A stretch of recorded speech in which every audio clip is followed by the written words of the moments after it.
I'm not sure if you remember it or not, but we've met at Of course. Billboard Music Awards Yes, of in course. 2018. Yeah. Do you remember? We took a photo.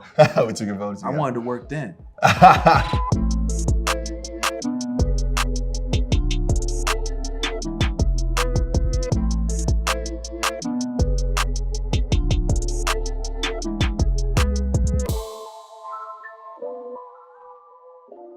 First of all, thank you for having me. Thank you for having Thank me you for as well. having me as well.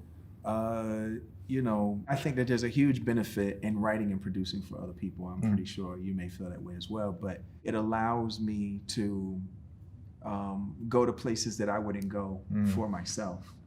And as much as it feels like, I may know what I'm doing when I'm doing songs that I'm, featured as a solo artist, some people know, but most people don't know that all of my solo efforts have always been songs that I have written or produced for other people. In fact, when I try to write songs for myself or produce songs for myself, they always are too complex and seem much more like a puzzle than they do, a jam, like a bop. But I do those for other people. So for me, oftentimes my best stuff is the stuff that I poach back for myself. I don't know how it is for you. In 2005, I was just an elementary school kid, and I just wanted to be a rapper. As I got to know what's rap, it's basically it's rhythm and poetry. I really felt attracted for this whole genre to send the messages to the world. Actually, it's really embarrassing to answer about all this in front of my idol, but. For me, it's really more comfy to Mostly for me, I write somebody's lyrics or the melodies for other artists. Not as many as you, but it feels like it gives me another avatars and characters. Yes. Yes. So when it comes to me, it's a complex, and it always comes with the pain. To confess. But it's still the most important part for me. I can relate to that. I think the pain part for me is probably the fun part, because that's like some of the most vivid paint that we can use as artists when we're like filling in what we want to be a powerful verse. It's like, okay, does it hurt enough? Or does it feel good enough? True. So I understand you there when you say, you inject the pain in your verses to make sure that's like, they're strong. I agree. I was wondering the creative process, how it's different for you yourself, like In My Mind or Girl, or between the songs you made for the others, like the singers or the rappers, or like clips, Grounding, of course. I just wonder the difference, from the scratch. So when an artist walks in, they ask for something. Like a track or idea? They'll say, I just want something hard, or I want something darker, or I want, something that's like for the club, like, banger. You know what I'm saying? A banger, like.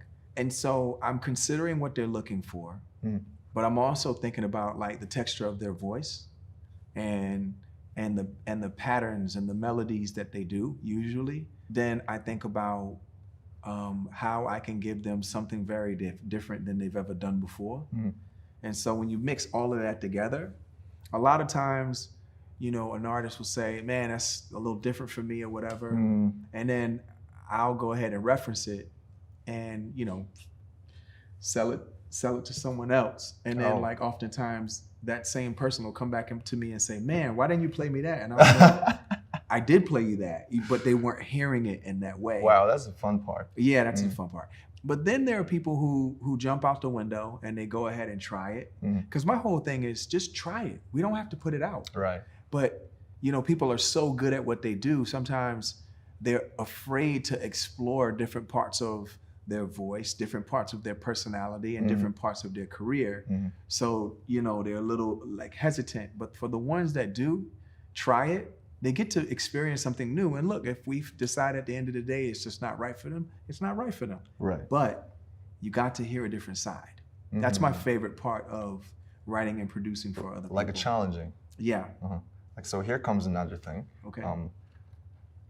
I started to listen to music. I mean, like the hip hop music in 2005. I started with the Nas and Eminem. Okay. Of course, the classics. Yeah. But as I get to know you, when I first listened to your song, especially, I just want to point out "Take It Off," because that's my playlist, one of the playlists. Whoa. So that's crazy. When I listened to it, I even translated it into Korean, and I just recorded once when I was I'm amateur. Whoa. So when I listened to it, I just always been wanting to have the frequency, like because you always cross over this. These days, genre doesn't mean anything, but I think at that time, was like some rappers really criticize the rappers who sing or use the autotunes. Right. But I don't know, you started your career as a producer, or so you're like very natural for that. But I always wanted to have the frequency like you. Like it sometimes it's just singing. It could be falsetto. Sometimes you rap. Sometimes you just sang the hook for the other artists, like Snoop Dogg. And so how do you position yourself when you participate in the song as a player? Like, wow. First of all, these are great questions. Thank you. And no one's ever asked me that, believe it or not. Like, no, I've never had a journalist ever ask me that. That really matters to me. So, and that's like no cap. Like, you, believe it or not, no one's, and it sounds like they could have, and because it's such an obvious question, but no one's ever asked me that. So I'm blown away by that. Everything, I make decisions based off of feeling. Oh. I don't make them based off of convention. I gotta rap, I gotta sing. Yeah, it's just whatever it feels like it needs. And I'm gonna channel it as best as I can, because I'm trying to tell somebody else who's gonna be better than me to do it. And oftentimes what will happen was artists will be like, nah, we want you to stay on there. And I'll be like, no, but it's for this person. But I channel what I feel like is missing. And I forget that it's gonna be me, because if I think that it's gonna be me, then it won't be as good and I won't be as confident. I'm only confident knowing that I am giving the instruction and the directives to someone else. Like, for example, there's a record that I did with Mystical a long time ago called Mystical. Wow. Yeah, Shake Your Ass, right? Ooh. So when I did that record, I was thinking like, writing wise, Chad and I produced it together, but when I was writing that hook, I was pretending that like Eddie Kendricks from the Temptations could do it. And I remember saying to them, oh man, we're gonna get like, we're gonna get the guy from the Temptations to do it. And they were like, nah, the record company wants you to stay on there. I was like, wait, what? So it was like this weird thing where like I started to realize that was my sweet spot, is when I channel other people and I surrender to what the music needs and not let my ego or my feelings get involved. And then I actually make better decisions, whether it's gonna be me on the song at the end of the day or not, or another artist. I filled in the blank and given them a different feeling. And sometimes I would be sharp, when I'm singing on there, but it just felt good. And we would just leave it. So I'm not sure if you remember it or not, but we've met at of course Billboard Music Awards. Yes, of in course. 2018. Yeah. Do you remember? We took a photo. We took a photo together. I wanted to work then. But I didn't want to be aggressive. So I was like, let's just take a photo. But you were nice. But I really wanted to, I was like, yo, let's leave. I think we took a photo backstage. Yeah, backstage in your room, actually. Yeah, and then like I was working in a studio not too far off, and I really wanted to be like, yo, fuck all of this. No, you know what? Let me correct this, because I don't want your fan base to be mad at me using this kind of language. But man, I was like, I wanted to be like, listen, let's leave here right now and go make some great music, because I just loved everything that you guys were doing. I love your energy, and you know, I love what it is that you represent. You know, at such a time when, you know, our Asian brothers and sisters, and you know, fellow Asian human beings that maybe don't identify necessarily binarily, in a binary way. You know, the Asian community just been going through so much these days, yeah, and gradually more and more. The Asian community has given me so much, and I really feel like y'all's energy, you're also showing like artist period, not just like not just in one specific genre, but I think you're just like also showing people that like you don't have to be, you can be humble.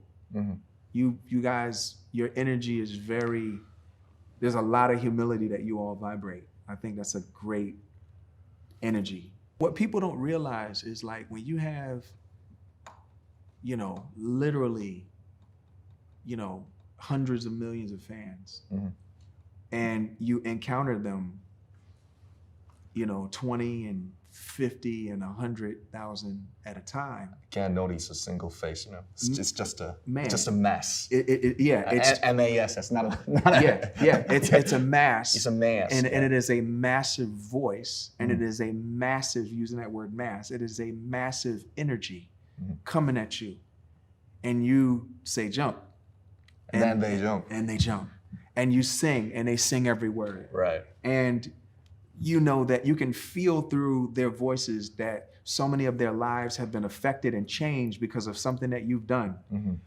That's what I believe. I don't know how you do that, because I've had a couple songs do that, and then when I get out there and go sing it, that would make me cry because it was too much of a responsibility. Every time I get that close to that size and what I do as a musician, I always step back. Oh, why? It's like, is it too heavy? It's too heavy, man. Too much? It's too much of a responsibility. That's why I really revere people like yourself, and you know, your band members and other artists like B and J, and like, man, what y'all go out there and go face every night on that stage. It is humbling, and it's overwhelming, and sometimes your nervous system got to be built for that. Of course. Let me ask you this: how do you deal after you come off the stage feeling electrified and shocked every night? How do you decompress, or do you decompress, or do you purge? Like, how do you do that? It's, you know, my first performing was in front of like 10 people in some small clubs when I was like 15. Okay. And I like forgot most of the lyrics. So at that time, I just realized that, oh, I'm not a star type. I'm not a, you know, like a like a front man, and you know, could enjoy all this shit and just, you know, like Kurt Cobain or Mick Jagger. I'm not that type of. I'm just a human, just who loves writing music and just, you know, the energy. So every night, like for example, we had these stadium shows in Las Vegas last April. Yeah. It was 4, but like every night is a challenge. It's like same set list. You know, it's like maybe the same flow, sort of type, little different, but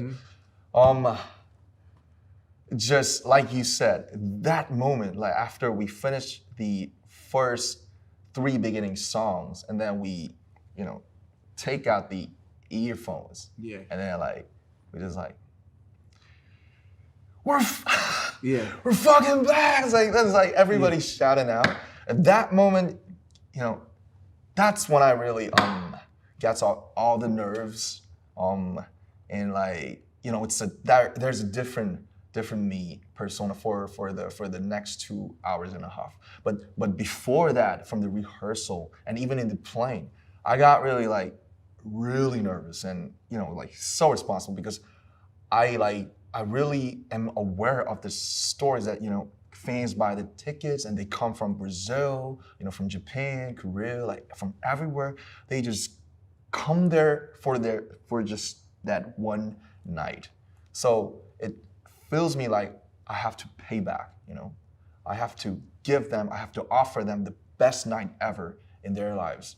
So it's a mess, and it's a too much energy. But I'm a human, and I really get nervous, and I really sometimes get depressed by, and even get swallowed by all the energies. But I'm trying, and I try to deal with it, because I'm a human, and I love the music. I love their love, because I think love is really happening when we give somebody, not we receive. Yeah, we take. Yeah. So I think it's more closer to the real love, I guess, personally. So I just want to give them back.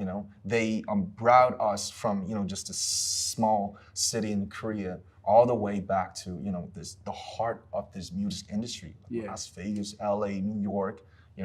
Me having an interview with Pharrell, it could happen because of fans all over the world. I'm just always grateful, and I just don't want to disappoint them. How do you position yourself? Like, you're a producer, yeah, you may be a rapper, you may be a singer, Yeah. you may be a CEO, Yeah. father, Yeah. a husband. Yeah. Like, what's like, of course the name Pharrell explains everything, but like, except that, how will you define yourself? Like, I don't know. I mean, I'm a public servant first. public servant. Yeah. I like that. I like Yeah. that word. Yeah, and when you serve the public, you're doing it's what Something for public. Yeah, and that's God's will. I'm a believer. Oh, you believe it. Yeah, I believe the universe is real. For me, God is the universe. We're in the universe. And then again, being a public servant, being a father, a husband, and then music is like everything for me, because music's the skeleton key that's opened up every door. Still music. Yeah, it's like the center of everything, because without that, I wasn't able to do all the stuff that I'm able to do. And then I definitely have my struggles with having a lack of a sense of purpose, I think. When?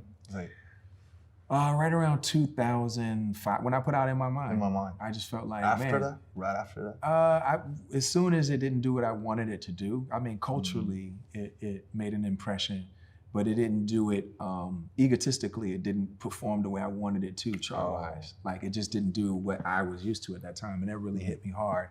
So that made me start to think about like purpose and things having real, true DNA, and not just aesthetic perversion, but like real, true, like meaning, and something that could be meaningful to people, but at the same time still fun. And I've always loved a girl, so that was always going to be a part of it.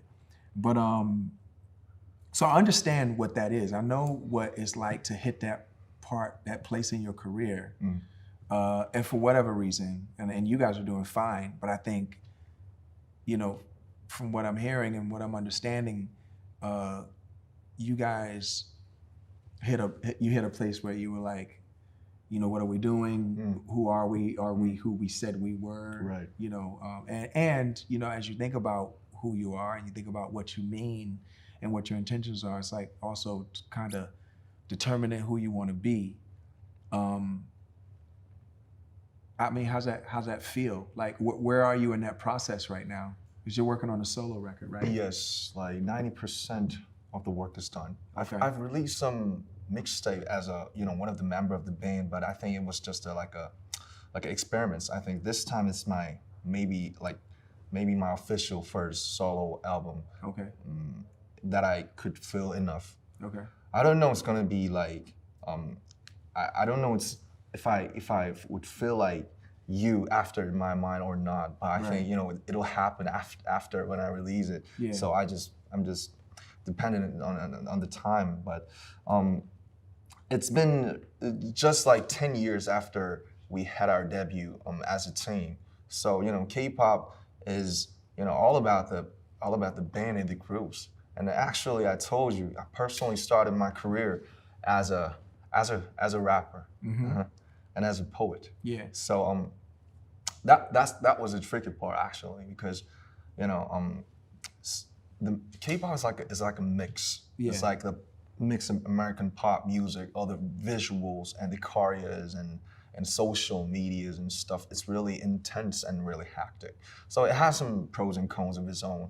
So after 10 years, I think it was not our intention, but we took it. But we actually became a sort of a social figure. So, you know, a K-pop band going to have a speech at the UN, or, you know, meeting the presidents. It's like, I think I was really confused that I'm what am I, like a diplomat or what? So Yeah. I was just like a, you know, a small rapper and lyricist when I was young, like Yeah. from the scratch. So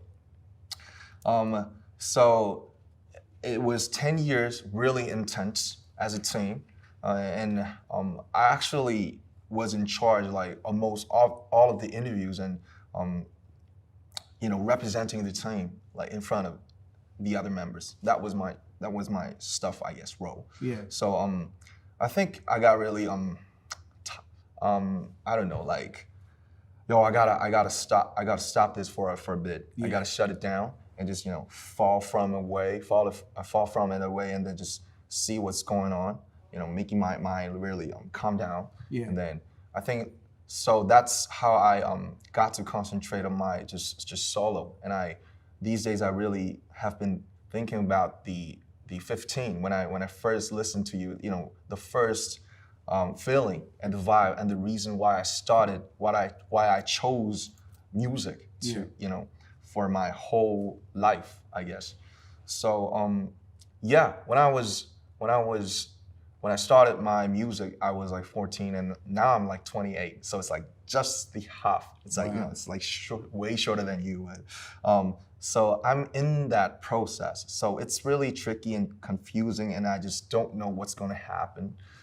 So if you could give me any advices, because you were in the band, and you are in the band, and you done the band. It's different from the K-pop, but you've done a lot of projects, like of course NERD, Neptunes, Yeah. and, you know, of course your solo. Yeah. So, like any thoughts about You know, being in the Neptunes, being in NERD, and having a solo record really helped me, because it you know, you do one thing, then you take a break. You do another thing, then you take a break. You do another thing, then Switch you take modes. a break. Yeah, and it allows me to like put on different hats and put on different masks. So I understand that, and I know like having that departure is gonna make it really fresh for you. I think it's good for you to do that, because then when you come back to it, you know, to the group, the team. yeah, I think it's gonna be, to the team, I think it's gonna be super fresh. You're gonna have a whole lot of ideas. I would just say continue to move forward, continue to be curious, and don't put any kind of necessary pressure on what it is that you do by saying, you know, no absolutes, like, oh, I will never do music again, or I will never, I wouldn't do any of that. I would just, no nevers. no nevers, just stay along for the ride. Just keep going. Cruising. Yeah, and just see where you end up, because it's really interesting. Thank you. Nah, thank It you. was a bless. Pleasure's mine.